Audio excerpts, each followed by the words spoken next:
Bienvenidas, chicas, a este tercer capítulo de este podcast, Ser Bonita No Basta. Y hoy vamos a hablar de un tema que a mí me toca personalmente y estoy segura, sobre todo porque lo he hablado con un montón de amigas, que es un tema que lamentablemente a las mujeres les afecta como un poquito más que a los hombres, les afecta como más de cerca. Y el tema como tal de este podcast es esa amiga tóxica que no te abandona, la ansiedad. La ansiedad, por alguna razón, es algo que se ha vuelto del día a día de cada uno de nosotros, no solamente hombres, mujeres, niños. Se está viendo ansiedad en niños, en adolescentes un montón. Y sí es verdad que es algo con lo que hemos tenido que lidiar y con lo que cada vez necesitamos buscar más herramientas porque lamentablemente nos está afectando mucho. Antes que todo esto, quiero recordarles que este podcast lo pueden escuchar no solamente a través de esta plataforma de YouTube, sino que lo pueden escuchar en Apple Podcasts, en Amazon Podcasts, en Spotify también. Así que ahí tienen diferentes opciones para poder escuchar este podcast o verlo si lo están haciendo por aquí, por YouTube. Vamos a meternos directamente en este tema. Y digo que este tema me toca a mí de forma muy cercana porque yo soy una persona con una personalidad ansiosa desde muy pequeña. Y sí es verdad, como siempre se los he dicho en este podcast, yo voy a desnudar mi alma, pero sí es verdad que eso tiene una razón de ser. No es que yo nací ansiosa. Muchos hechos en mi niñez desencadenaron de que yo actualmente sea una persona ansiosa y que lo he tenido que trabajar para que esa ansiedad no me gane. Pero antes de entrar como en ese proceso de qué me ha pasado a mí directamente y a ver si ustedes se pueden sentir identificados con mi historia, vamos a hablar un poquito de los datos que me parecen súper interesantes. Y aquí entre mujeres, yo no tengo ninguna bebida para acompañar este podcast. Hubiese sido interesante, pero bueno, yo estoy aprovechando que mi bebecita está ya con el papá entretenida y yo me puedo sentar aquí a hablar con ustedes. Pero yo voy a leer unos daticos que tengo aquí. Voy a poner que la OMS, Organización Mundial de la Salud, 264 millones de adultos sufren de ansiedad o van a padecer ansiedad. 264 millones de adultos. Si ese dato no les parece sorprendente, lo más sorprendente es que el 63% son mujeres. Sí, por alguna razón, las mujeres, y ojo, esto no lo estoy inventando, lo estoy leyendo de los datos de la Organización Mundial de la Salud, las mujeres tienen el doble de posibilidad de tener ansiedad generalizada. Cuando yo escucho este tipo de datos, mi cabeza lo primero que hace pensar es, ok, ¿por qué? Yo no me quedo en el dato. ¿Qué pasa en nosotras que tenemos el doble de posibilidades de sentir mayor ansiedad que los hombres? ¿A qué estamos predispuestas? ¿Cómo nos crían? ¿Lo que se exige de nosotras? ¿Cómo nos comparamos? ¿Qué hace que las mujeres, solamente por ser mujeres, tienen ya el doble de posibilidad de sufrir ansiedad? Otro de los datos importantísimos que vi es que de 30 a 44 años es la edad más afectada de la ansiedad. Es decir, mamacita, yo estoy en plena edad de más avanzada. De 30 a 44 años, yo tengo 36. Entonces yo estoy ahí como que en el medio, ¿no? Es la etapa donde las mujeres se ven más afectadas por este proceso de ansiedad. Es curioso porque fíjense que después de los 44, como que esos datos descienden un poco. Ya pasamos los 44 años y ya es como que te relajas un poco la ansiedad. No digo que no te afecte, pero ya no te afecta tanto como en esta época. Entonces vayan quedándose con esos datos que los vamos a ir analizando después. Y decía que esto es muy importante, sobre todo porque entra en mi caso. Niños y adultos que experimentan eventos traumáticos tienen mayor riesgo de desarrollar ansiedad. Entonces vamos a hablar personalmente de mí, a ver si ustedes sienten algún tipo de, no sé, se identifican con algo de lo que he vivido yo. Yo tuve una niñez muy feliz, muy feliz. Y de verdad, eso se lo debo 99,9% a mi mamá. De verdad que yo no sé cómo hizo esa mujer, literalmente, para brindarnos un hogar con tanta felicidad. Cuando nosotros nos mudamos, yo tenía aproximadamente 7 años. Nos mudamos en Caracas. Nosotros vivíamos en la capital, simplemente nos mudamos de un apartamento a otro. Cuando nosotros nos mudamos a Caracas, resulta que en mi casa se empieza a presentar violencia doméstica de parte de mi papá. Es un tema que ya luego, si quieren, podemos hablar de eso, y es un tema que yo trato mucho con pinza, pero en mi casa se empieza a presentar violencia doméstica de parte de mi papá hacia mi mamá. Mi papá empieza a tomar muchísimo, empieza a presentar alcoholismo. Cuando llegaba literalmente con ese exceso de alcohol, cuando llegaba borracho, se presentaba violento a mi casa. Y a veces, y se los digo con toda sinceridad, no sé qué tanto abrirme aquí, no sé qué tanto exponerme, porque a uno le da miedo a veces quedarse tan vulnerable, pero yo siento que muchas personas han podido vivir lo que yo viví, y yo siento que yo puedo dar como una enseñanza al final, ¿no? Pero yo voy a abrirme, confiando que ustedes sepan realmente leer todo lo que yo intento decirles, y que bueno, que no sea malinterpretado, ¿no? Pero bueno, ahí vamos. En mi casa se vivió violencia doméstica. Yo estaba muy pequeña. Yo literalmente duré muchos años en esa situación. En mi casa se fue presentando poco a poco hasta el punto en donde ya de verdad la situación era inaceptable, ¿no? Ya era como demasiado.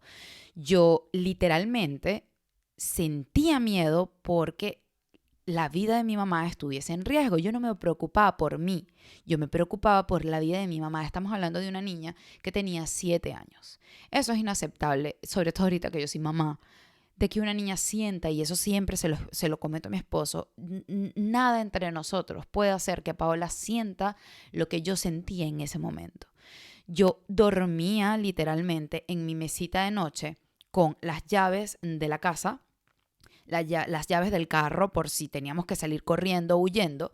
Yo dormía con un cuchillo porque si tenía que defender a mi mamá de alguna forma, tenía que hacer algo. Mi papá tenía porte de arma, mi papá tenía un arma.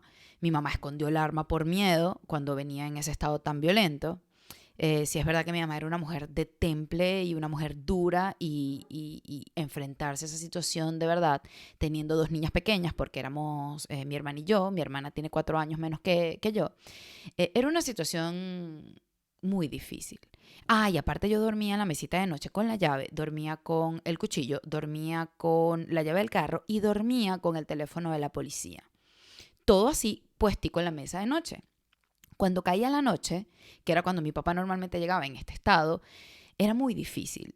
Para mí la noche tiene una connotación que a veces me da ansiedad. Por todo esto, actualmente a los 36 años, por todo esto que yo viví estando tan pequeña. Fíjense cómo se va arrastrando y cómo se va formando esa personalidad ansiosa, por lo menos en mi caso, ¿no? Y relacionándolo como lo que dice la Organización Mundial de la Salud, que niños y adultos que experimentan eventos traumáticos tienen mayor riesgo a desarrollar esta ansiedad, entonces cuadra perfectamente. Yo recuerdo que yo veía a mi mamá, salíamos a comprar algo, qué sé yo, y yo la miraba y me ponía a llorar de la nada, porque sentía que mi mamá estaba muy vulnerable, que alguien le podía hacer daño, y yo tenía que protegerla de cualquier forma que podía. Y esa era la responsabilidad que yo tenía sobre mis hombros siendo una niña de 7 años. Y ojo, a mí no me importaba enfrentarme a mi papá independientemente del estado en el que estuviese, simplemente por proteger a mi mami. Muy difícil la situación. Yo creo que mi mamá hizo un muy buen trabajo. Obviamente todo esto me afectó. Es imposible que todo lo que yo haya vivido no me haya afectado, porque pudiese quedarme aquí contándoles historias bastante duras y difíciles, sobre todo para una niña tan pequeña. Y era complicado porque nosotros de noche, mi mamá no podía cerrar la puerta del cuarto, por ejemplo, porque mi papá en ese estado violento llegaba, y si mi mamá tenía la puerta cerrada, literalmente intentaba romper la puerta para que mi mamá la abriera. Entonces empezaba el enfrentamiento, muy difícil. Ese proceso, obviamente, a mí me dio ansiedad. Yo tengo ansiedad para quedarme dormida. Yo presento actualmente a los 36 años ansiedad para quedarme dormida. Es decir, yo perder el control de la noche, o sea, ya yo llegar y que, bueno, me voy a acostar a dormir, saber que voy a cerrar los ojos y que al día siguiente ya va a ser de día y me voy a despertar. a mí me genera ansiedad. Eso es algo en lo que yo estoy trabajando y en lo que tengo que seguir trabajando. Porque cuando empiezo a analizar todo lo que yo vivía en la niñez, claro, tiene sentido. La niña de 7 años no podía quedarse dormida porque tenía que proteger a su mamá. Y ese rastro de ansiedad que empezó cuando yo era muy pequeña, lo arrastro actualmente. Muchas personas no tienen ni idea de esto. Yo creo que ni siquiera mejores amigas tienen ni idea de esto, porque realmente, como les digo, yo no sé cómo hizo esa mujer, ese ángel que yo tenía como mamá, para realmente crear una niñez tan bonita, con ciertas lagunas, que era la violencia, o con ciertas manchas, que era la violencia que se vivió en mi casa, hasta que mi mamá obviamente dijo, mira, esto sí acabó y sí acabó. Pero mi niñez, yo no la recuerdo fea, yo no la recuerdo triste, al contrario, yo recuerdo una niñez maravillosa, pero gracias a ella. Eh, um, y de mi papá también tengo unos recuerdos muy bonitos, porque, a ver, para las personas que capaz lo piensan, eso está súper sanado, nosotros tenemos una muy buena relación, sí es verdad que no somos cercanas, pero bueno, porque son otras circunstancias, ¿no? No somos cercanos, es otra circunstancia, pero no es que yo estoy enemistad, que yo siento rencor y odio, al contrario, lo quiero muchísimo, él me quiere muchísimo, o sea, tenemos muchísimo contacto, pero bueno, él vive aquí en España, pero vive en las Islas Canarias, yo vivo aquí al ladito de Madrid, entonces es otra cosa. Luego de que mi papá mi mamá se divorcia de mi papá se va de la casa y por fin reina esa paz que no teníamos, yo entro a la Facultad de Odontología de la Universidad Central de Venezuela. A ver, ya yo venía ansiosa, ya como que esa semilla de ansiedad se me había centrado. Yo recuerdo que yo en el colegio, si en algún momento salía mal en una materia, yo me estresaba muchísimo y mi mamá era como que, Dios mío, cálmate. Entonces mi mamá buscaba la solución, si yo necesitaba, qué sé yo, clases o apoyo porque yo sentía que no estaba rindiendo, ella lo buscaba. Entonces mi mamá era muy tranquila, muy calmada. Mi mamá también era una mujer ansiosa, tenía mucha ansiedad y yo siento que eso también no ayudaba, o sea, era como que darle más fuerza a ese río de ansiedad que ya yo vivía. Luego entro a estudiar odontología. Para cualquier persona que haya estudiado en la Facultad de Odontología de la Universidad Central de Venezuela, la UCB literalmente es como una Venezuela pequeña. Dentro de la UCB hay un montón de problemas, como en la Venezuela grande, pero dentro de la universidad. Y la Facultad de Odontología no es una facultad fácil, sobre todo por el sistema que está implementado. Yo recuerdo una de mis profesoras más queridas, que la doctora nos dijo, una doctora de periodoncia, ella nos dijo los primeros días de empezar a la Facultad de Odontología, aquí no se gradúa el que más sepa, aquí se gradúa el que más aguante. Así que tienen que soportar. Y cuando tú escuchas esas palabras, tú pudieses decir como que, bueno, ¿soportar qué? ¿Soportar que las materias son muy duras? No, señora.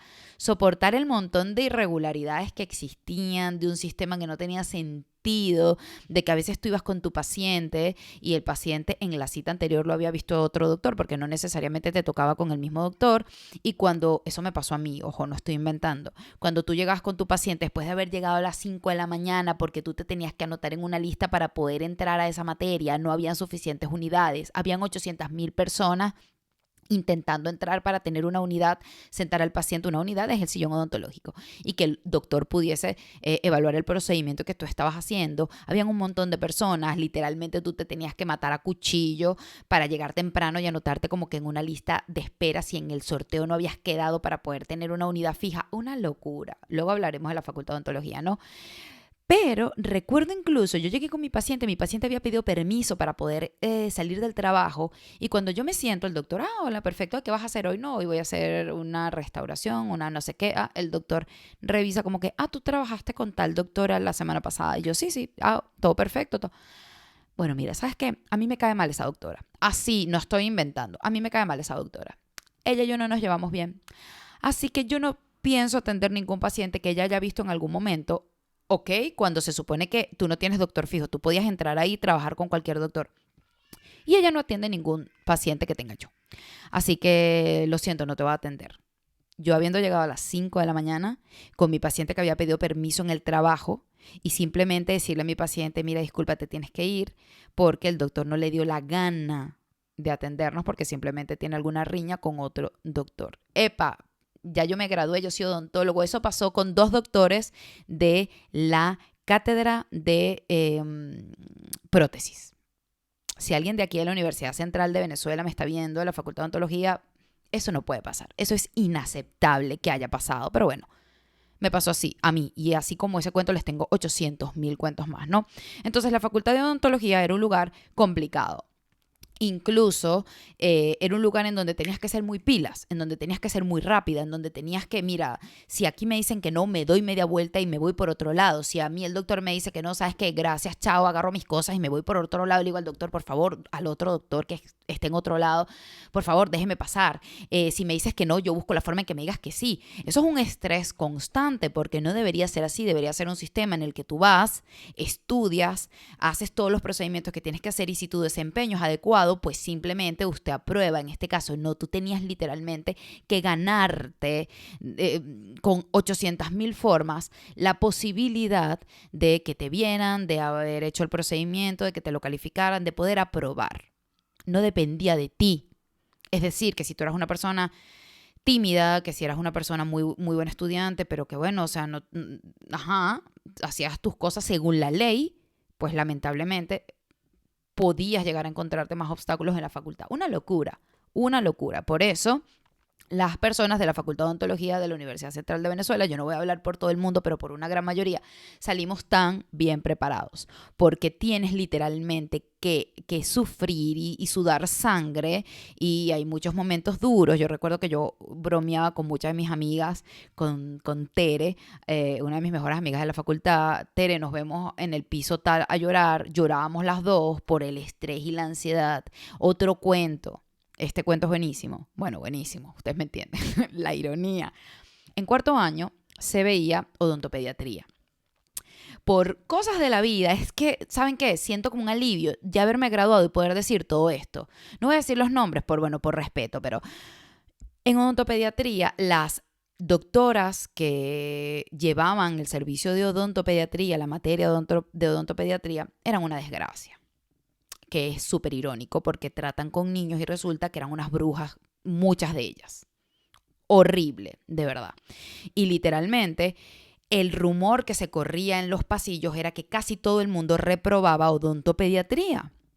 Yo me graduó de mi facultad con eficiencia 1. ¿Qué significa eso? Que a mí nunca me quedó una materia de toda la carrera. Nunca. Vas con un estrés el primer día porque ya tú tenías ese pasado en donde todos los estudiantes decían 4º año, odontopediatría, pónganse pilas desde el inicio porque reprueba todo el mundo y uno iba así. Aparte de eso que estás atendiendo niños, uno trabajaba a 4 manos, es decir, trabajas tú con el pacientico y al lado tuyo está un asistente para pasarte las cosas rápido porque un niño no tiene el mismo aguante, llora, se mueve, tienes que utilizar una psicología totalmente distinta, pero era una ansiedad que se generaba. O sea, amigas que les dio gastritis, que les daba migraña. Tuve una amiga que empezó a convulsionar incluso de la cantidad de estrés que había. Una locura las cosas que se vivían en odontología. Entonces imagínense, yo que ya vengo con todo este proceso ansioso, vengo a estudiar en esta carrera en donde o te pones los patines o usted se queda aquí independientemente que usted sea una lumbrera y saque 20 en todas las materias. 20 es como 10 de 10, o sea, la máxima nota en Venezuela. Así que aumenté, vamos a alimentar esa ansiedad, ¿no? Perfecto. Cuando me graduó de odontólogo y todo ese cuento, viene la situación de Venezuela. La situación de Venezuela súper compleja. Imagínense, tendría que estar aquí 48 podcasts para poder medio hacerles entender a las personas que no son de Venezuela todo lo que se sufrió. Pero yo recuerdo momentos claves. Yo recuerdo que iba como que a una manicería. En esto son como unas tiendas donde te venden frutos secos y todo por peso. Tú vas escogiendo. Y mira, quiero pasas, quiero arándanos, quiero maní, que aquí se le llama cacahuete, quiero qué sé yo. Tú vas escogiendo. Y cada vez iban subiendo más los precios, cada vez el valor de la moneda de Venezuela era más bajo, cada vez tu trabajo valía más, cada vez comprar los materiales odontológicos era más difíciles y llegaban unas marcas absurdas que no tenías ni siquiera el respaldo de que esas marcas de verdad funcionaran en la boca del paciente. La ansiedad de sentir que estabas haciendo capaz un mal trabajo, pero dependías porque ese era el único material que vendían en Venezuela, no te quedaba de otra.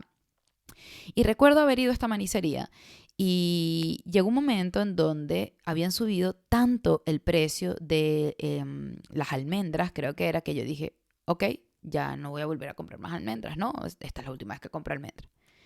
Luego salí de ahí, iba caminando hacia mi casa y decía, yo soy odontólogo, que me gradué muy bien y miren, lo digo aquí, a mí no me importa que la gente me vaya a decir aquí, ay, mira, esta sí es estúpida. O aquí uno tiene que darse una palmadita en la espalda y uno también tiene que valorar sus esfuerzos, porque bastante sangre que yo literalmente lloré en esa facultad y yo me gradué de cuarta en mi promoción, de cuarta, ¿ok? O sea, entre las mejores yo estaba de cuarta. Y recuerdo que yo salía de ahí y yo decía, soy odontólogo, me gradué con una buena calificación, una buena posición, soy una mujer preparada y no puedo comprar almendras. Y a ver, eso era esa semana. La semana siguiente capaz aumentaban el precio del maní, del cacahuete y yo no lo podía comprar. Luego la semana que viene el champú estaba muy caro y tú tenías que buscar una alternativa. Y así Venezuela iba cercando todas las oportunidades. Y todos los que vivimos en Venezuela, que emigramos, sabemos cuál fue el proceso. O sea, un desastre, simplemente te quedaban dos opciones. O te quedas ahí y corre y ves cómo haces y te adaptas, porque si no te adaptas mueres en Venezuela, te tienes que adaptar y tienes que intentar surfear literalmente ese país. O simplemente agarras tus cosas y te vas. Yo, antes de conocer a Irving, ¿cuánto aproximadamente? Como unos 6 meses antes de conocer a Irving. Mi mamá, el amor de mi vida, lo más bonito que tengo, este podcast, yo lo lanzo justo cuando mi mamá cumple años, el 9 de septiembre. Decidí lanzarlo en esta época porque para mí siento que mi mamá guía absolutamente todos mis pasos. Mi mamá es mi ángel más preciado y digo mi ángel porque en esos momentos, 6 meses antes de conocer a mi esposo, le diagnostican cáncer a mi mamá. Cáncer en un país en donde la salud privada era una locura de pagar, la salud pública era una desgracia, literalmente era casi que llevar a tu familia a morir ahí, o por lo menos esa ha sido mi experiencia y una experiencia muy cercana. No habían insumos en los hospitales. No, es más, en las mismas clínicas privadas a veces necesitaban medicamentos y le decían a los familiares, miren, necesitamos tal medicamento, no se consigue, traten de buscarlo ustedes en las clínicas privadas, ¿ok? Habría problemas con los insumos, con el agua, con la luz. Le diagnostican a mi mamá cáncer.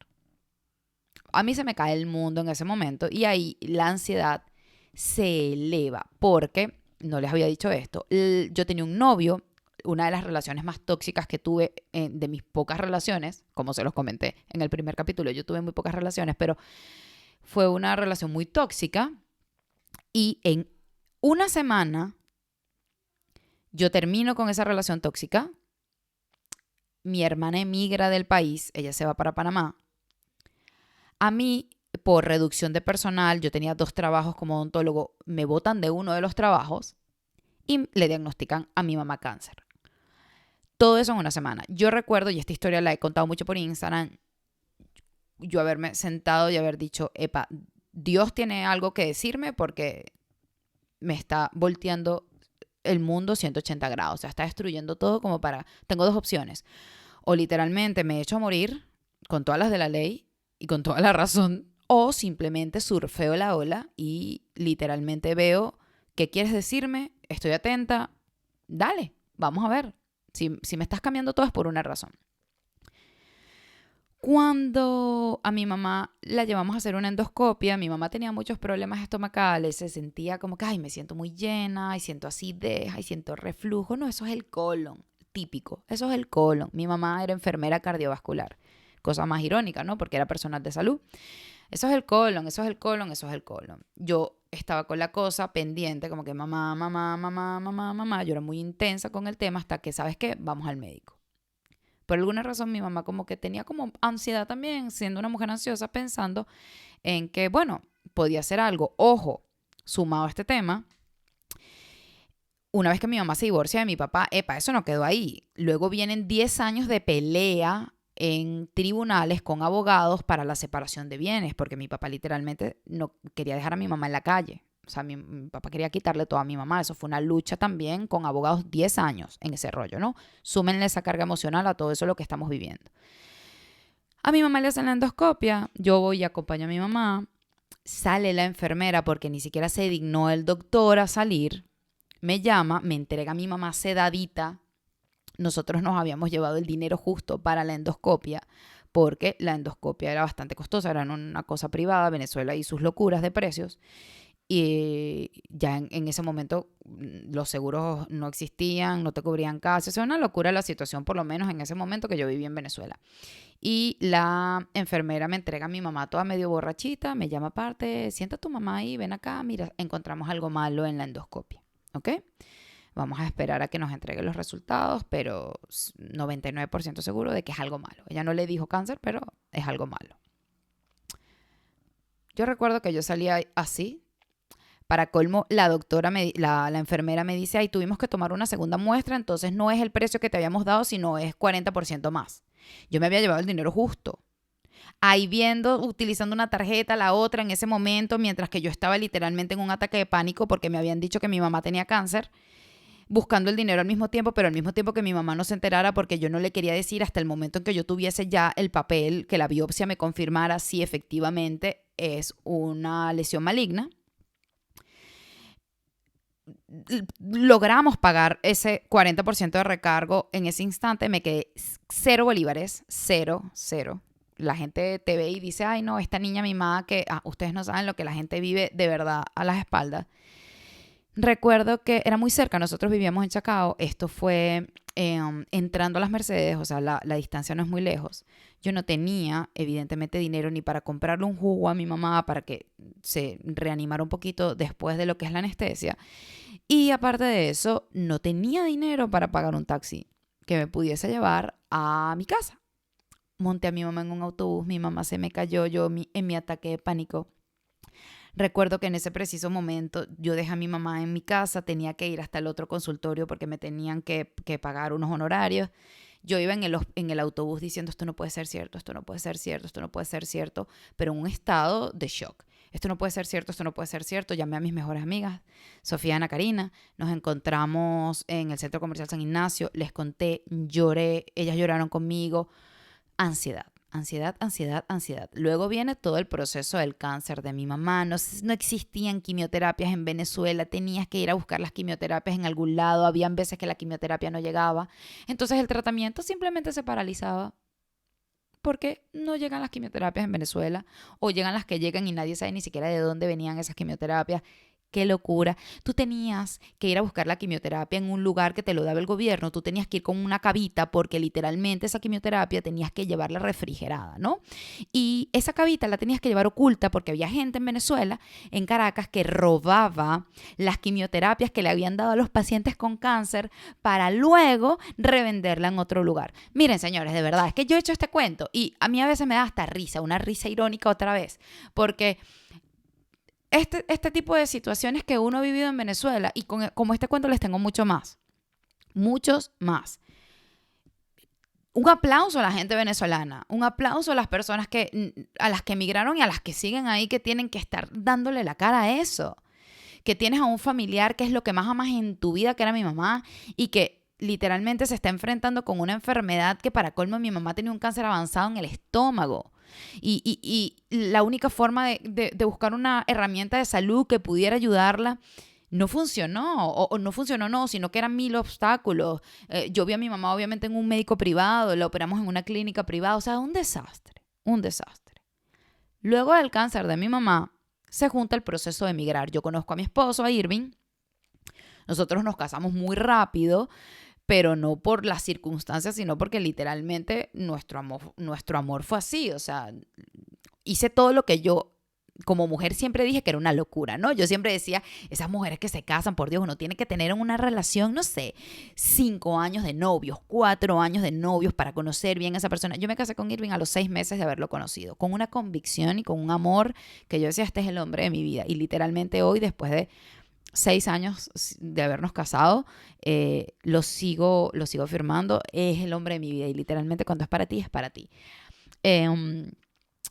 Viene todo el proceso, el cáncer de mi mamá le hacen la operación, mi mamá sale de la primera operación perfecta, resulta que tiene una hemorragia interna, hay que volverla a llevar, mi mamá casi se muere en la segunda operación, un desastre. Después de que pasamos ese proceso, mi mamá, yo me caso con Irving, decidimos emigrar. ¿Por qué? Porque para mí era mucho más fácil poder ayudar a mi mamá generando algún tipo de ingreso fuera del país, ganando en dólares, que en Venezuela. En Venezuela estaba hecho un desastre todo y mi plan era, me voy a España, trabajo como una loca. Durante ese proceso que yo me fui a España, mi hermana había regresado a Venezuela, se fue con mi mamá a Colombia porque mi mamá nació en Colombia. En Colombia le empezaron a hacer las quimioterapias y la radioterapia de forma constante porque médicos de Venezuela de muchísima confianza le dijeron, Elizabeth, vete. No puedes hacer el tratamiento aquí porque no va a funcionar de esta forma. Vete a un país en donde te garanticen una buena salud con esta enfermedad tan dura que tienes. Entonces mi hermana estaba por otro lado, yo me fui para España. En España estaba trabajando como una loca en lo que pudiese y viene este proceso de emigrar. Otra bomba de ansiedad, emigrar, otra bomba de ansiedad.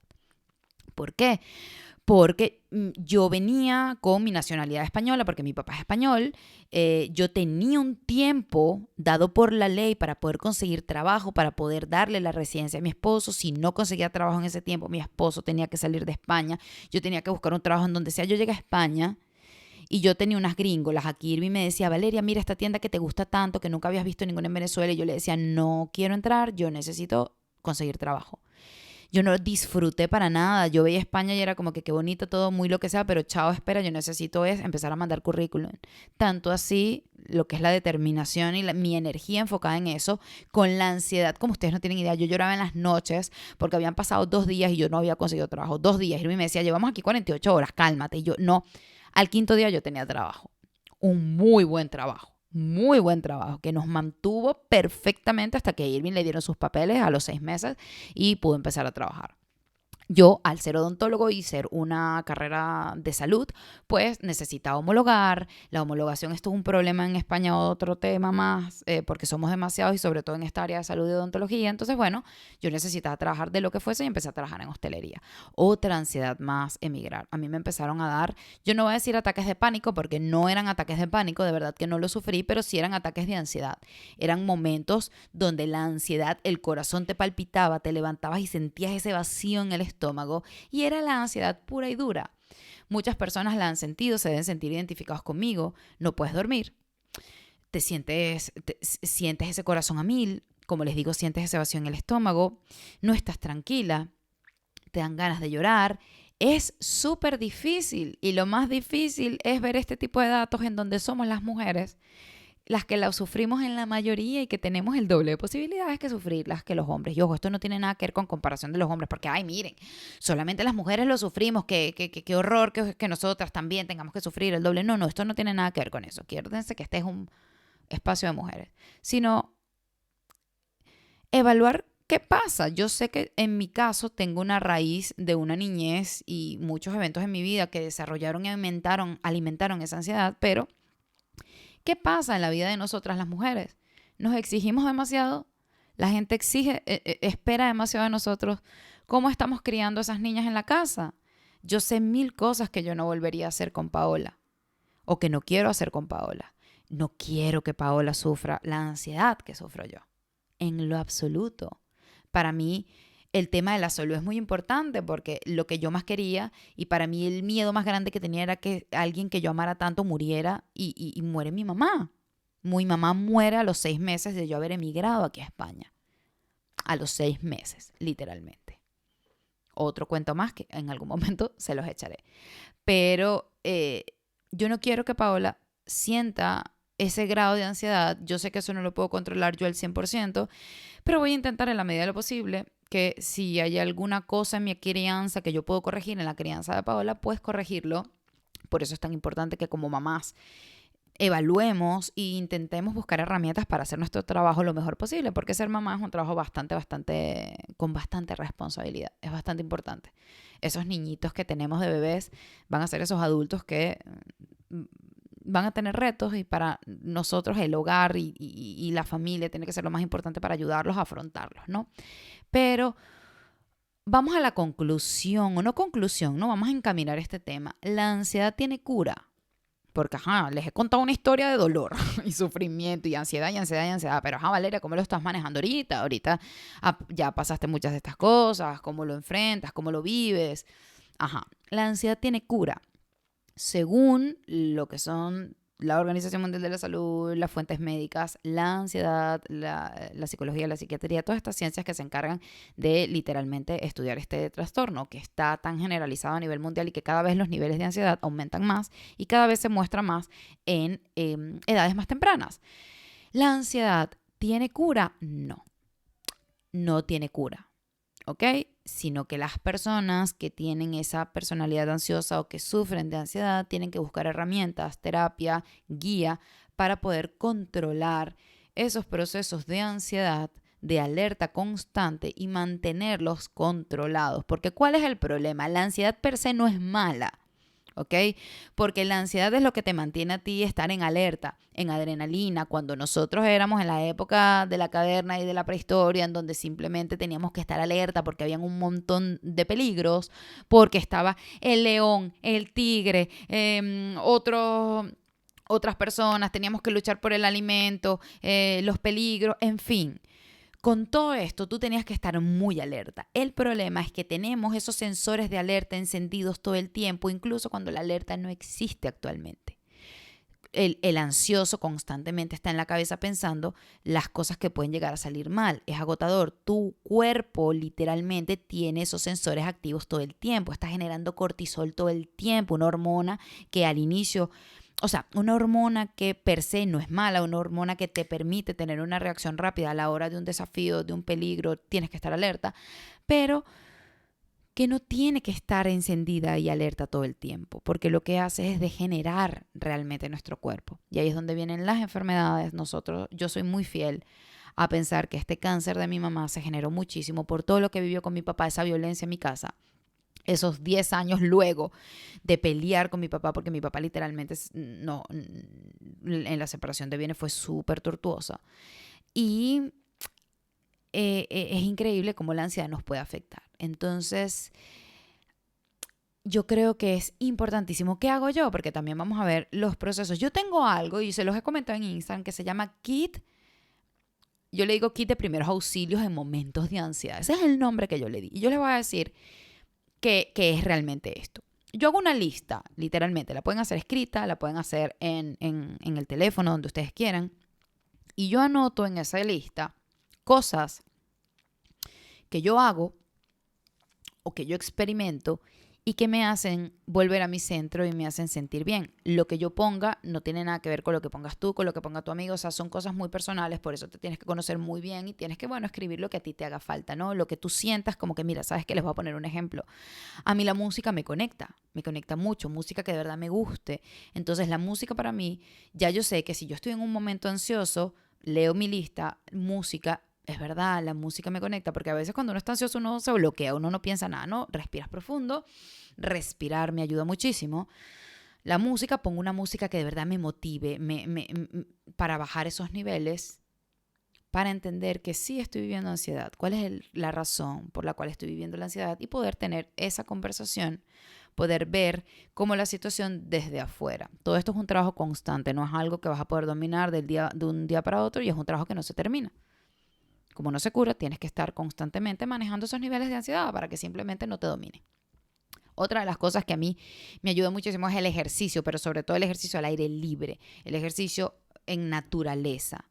Yo soy una persona que yo no puedo estar en mi casa todo el tiempo, yo me siento encerrada como un león enjaulado si estoy el 100% en mi casa, amo mi casa, me gusta estar en mi casa, pero yo necesito salir, necesito experimentar, siento que el mundo tiene un montón de cosas por mostrarme y que me estoy perdiendo si me quedo en estas cuatro paredes.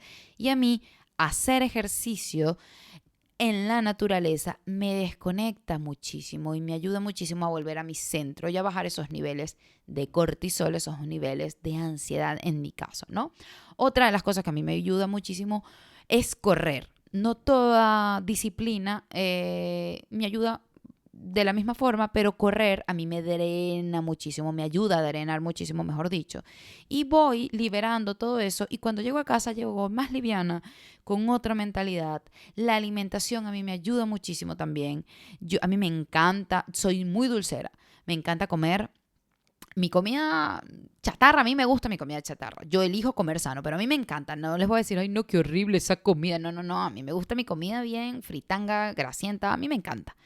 El dulce, me fascina el dulce, o sea, soy hiper dulcera. Es que dejaría de comer salado por comer dulce y ya. Soy muy, muy dulcera, pero soy la típica persona que cuando me excedo, mi cuerpo lo resiente muchísimo y me lo muestra de una vez. Me siento mal, emocionalmente me siento cansada, siento que no doy para más, los niveles de ansiedad obviamente aumentan porque siento que la cosa como que no da.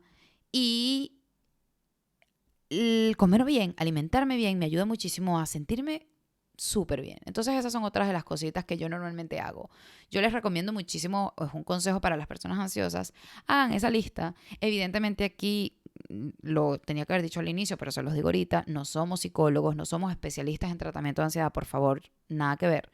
Simplemente esto es un podcast para poder conversar, drenar y simplemente ver estos datos y saber que hay que ocuparnos de esto porque la ansiedad constante y ese modo de alerta constante, siempre pensar en qué puede pasar mal, mal, mal, mal, mal, literalmente tiene una secuela en nosotros, no solamente emocional, sino a nivel físico.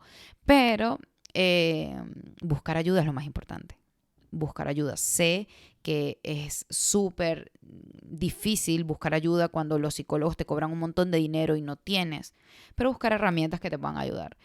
Meditar si te puede ayudar, tener un diario para poder descargar ahí diario de agradecimiento. Hay un montón de cosas que pueden hacer, muchas cosas que yo he investigado. Tengo autores favoritos que tienen libros maravillosos. Si ustedes les gusta este tema o quieren que ahondemos de este tema, ustedes no se preocupen, que yo puedo hacer una segunda parte con muchísimas cosas que a mí me han ayudado. Mantener el orden en el espacio a ti te va a ayudar muchísimo, muchísimo. Por lo menos en mi caso me ayuda mucho. El orden en tu espacio ayuda a esa claridad mental que necesitas cuando estás viviendo ese proceso ansioso.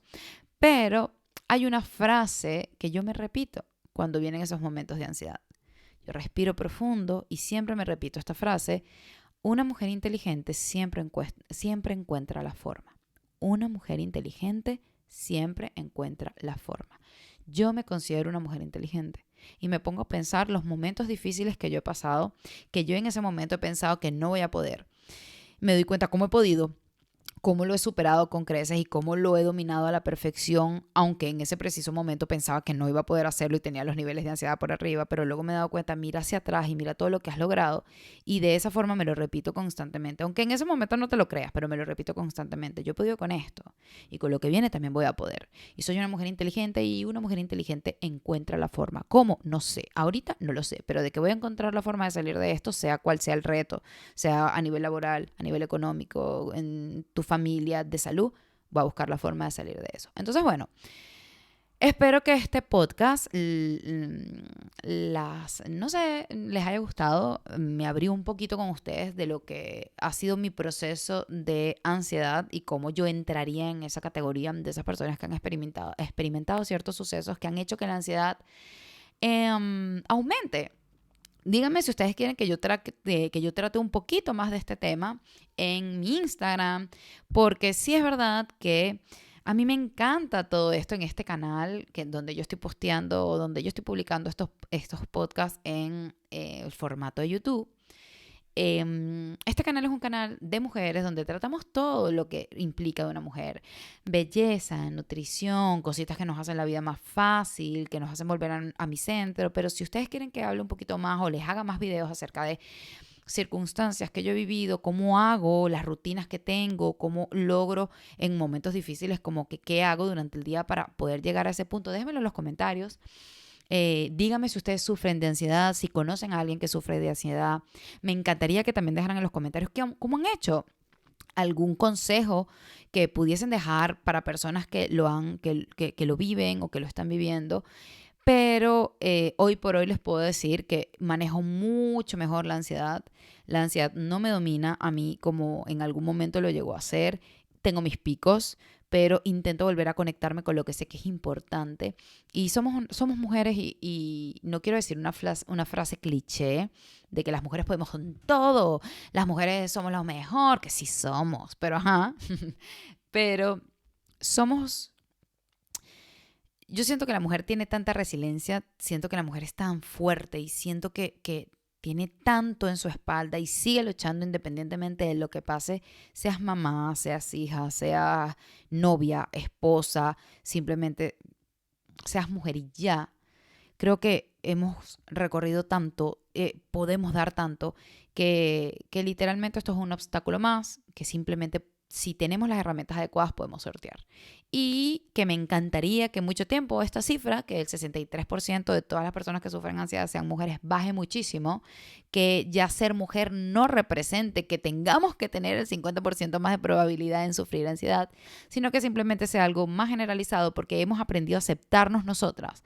Hemos aprendido que las exigencias de los demás con respecto a lo que es ser mujer no nos afecte, que las personas que piensan que es que tú tienes que encajar en este estándar de belleza, de mamá, de tener hijos, de proactividad, de profesión, de novia, de lo que sea, de hija perfecta, de señorita, de dama, no permita que eso genere en ti un trastorno de ansiedad. La vida es muy corta, muchachas. La vida es muy cortica. Y ojalá existan mujeres jóvenes viendo este podcast, porque me encantaría poder haber tenido esto interiorizado cuando era más joven. Pero, señora, los 30 son mejores que los 20 y estoy segura que los 40 serán mejores que los 30. Y cada año que vayamos sumando nos va a ir enseñando otras cosas y vamos a ir aprendiendo que no tenemos que cumplir los estándares de absolutamente nadie, que simplemente tenemos que ser felices con nosotras mismas y que esos niveles de ansiedad los vamos a bajar porque no vamos a dejar que literalmente sea la dueña de nuestra vida. Me encantó estar con ustedes en esta noche, es bastante tardecito. Bueno, no, ni tanto, son las 9:50.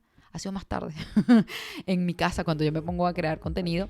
Pero les mando un beso enorme, gracias por estar aquí y nos vemos en otro capítulo de Ser Bonita No Basta.